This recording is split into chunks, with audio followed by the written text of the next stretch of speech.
kung ano po, kahit yung hawakan. Hawakan nyo lang po na may ikit na. Tatanggal na lang. Tatanggal na lang kami ng eyeglass, ma. Ito malakas kasi yung iba. Kami na guys. Kuya, anong pangalan mo? Si Kuya Janja. Kuya, anong pangalan mo kuya? Bye. Bas. Kuya Bas. Ready na kami.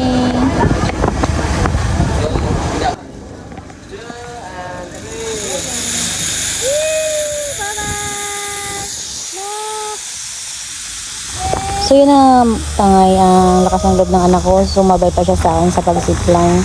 Pero sa pagkakataon na to, ako naman yung kinakabahan para sa kanya kasi ayan o, kita nyo na ang layo-layo ko na tapos siya, naiiwan pa siya. Pero ang lakas ng loob niya kasi pinipilit niya na nakaharap lang siya habang nagra-rides. Ayan o.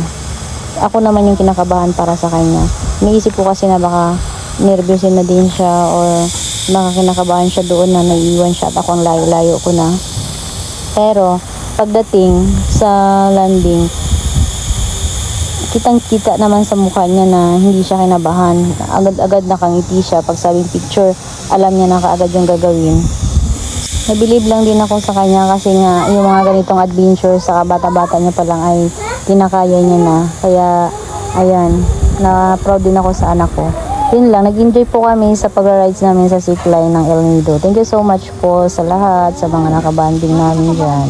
Ayan. Shoutout po sa lahat ng staff ng El Nido Zipline at sa photographer dyan, kay Kuya Ayo, kay Kuya Lim at kay Kuya Sai. Thank you so much po sa inyo. Until next time. Ayun na nga pala yung anak ko.